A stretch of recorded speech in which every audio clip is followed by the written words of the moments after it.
वंदे मातरम। मैं ऋषि वर्धनन आप सभी का होप धारा चैनल में स्वागत करता हूं।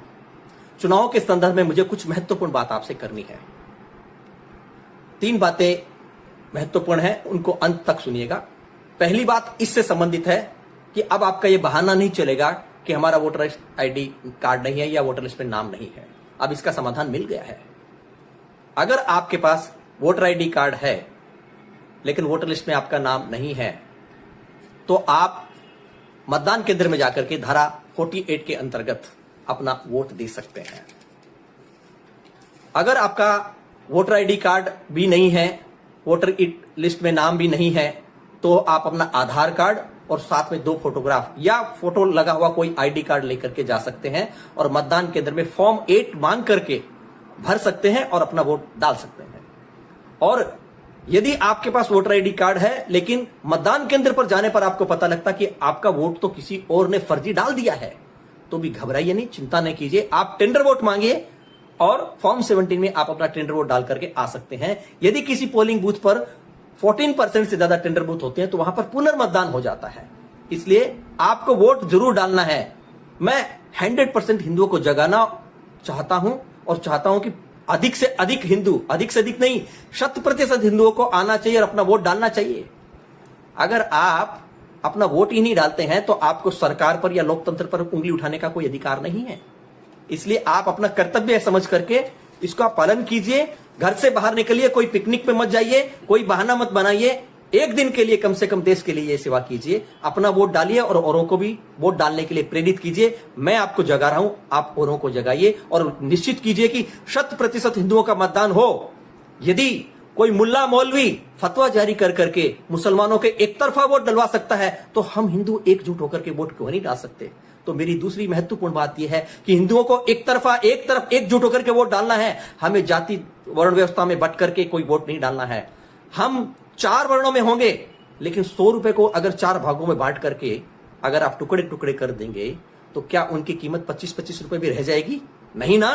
तो इसी तरह हम शूद्र, वैश्य, क्षत्रिय और ब्राह्मण 4 वर्णों में बट करके हम हमारे समाज का कोई भला नहीं कर सकते हैं। ऐसे ही हम सनातनी 4 संप्रदाय, सिख, हिंदू, जैन और बौद्ध, चारों एक ही समुदाय वाले, एक ही सनातन के 4 भाग हैं। सबको एकजुट होकर के हमें एक तरफा वोट देना है, तभी हम हिंदुत्व का, सनातन का रक्षण कर सकते हैं। एक रहेंगे तो सेफ रहेंगे, बटेंगे तो कटेंगे, जुड़ेंगे तो जीतेंगे। इन सब का अर्थ एक ही है। ये चापलूस नेता हमें मतिभ्रम करने के लिए, हिंदुओं को मतिभ्रम करने के लिए, हमें बांटने के लिए, टुकड़े टुकड़े करने के लिए इस तरह का अनर्गल ज्ञान हमें दे रहे हैं। खुद को ज्ञान नहीं है कि इनका अर्थ तो एक ही है, बटना नहीं है। देश को भी एक रहना है तो बटना नहीं है, इसका मतलब यही होता है। तो हमें एक तरफा वोट देना है। अब आखिरी बात, आपके क्षेत्र में किसको वोट देना है? सिर्फ हिंदू नाम देख करके हमें भ्रमित नहीं होना है। हिंदू शरद पवार जी भी है, उद्धव ठाकरे जी भी हैं, मल्लिकार्जुन खड़गे जी भी हैं, नाना पटोले जी भी हैं, बहुत सब हिंदू नाम से बहुत सारे हैं। लेकिन उन हिंदुओं को भी अभी तक सत्यता का ज्ञान नहीं है। हाँ, भिंडी गठबंधन, ठगबंधन वालों को वोट नहीं देना है और कांग्रेस को वोट बिल्कुल नहीं देना है। ये हिंदुओं की पार्टी नहीं है, अंग्रेजों ने बनाई हुई और मुसलमानों को सौंपी हुई पार्टी है। इसलिए हमें वोट उनसी को देना जो हिंदुत्ववादी है। और हिंदुत्ववादी के खिलाफ ये लोग वोट नहीं करने के लिए अपील करते हैं। तो मैं आप सबसे अपील करता हूं कि हमें हिंदुत्ववादी, जो हिंदुत्व का, सनातन का रक्षण कर सके, उसी को वोट देना है।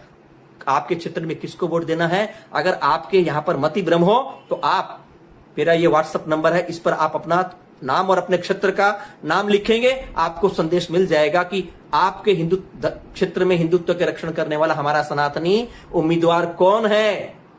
नंबर लिखिए 8828 541 542, 8828 541 542। इस पर अपना व्हाट्सएप भेज करके संदेश कीजिए और मुझसे जुड़े रहने के लिए होप धारा से जुड़े रहिए और इस नंबर पर अपना संदेश भेज सकते हैं। आपका बहुत बहुत आभार अग्रिम रूप से कर रहा हूं। सभी हिंदुओं को एकजुट होकर के 100% मतदान के लिए मेरा यही उद्देश्य है, जिसके लिए मैं आप सबको जगा रहा हूं। मैं आपको जगा रहा हूं, आप औरों को जगाइए। इसी तरह से हमारी हिंदुत्व की रक्षा हो सकेगी और जितने भी हमारे पर अनाचार, अत्याचार हो रहे हैं वो सब रुकेंगे और भारत जगत गुरु और सुपर पावर बनेगा। जय जय राम।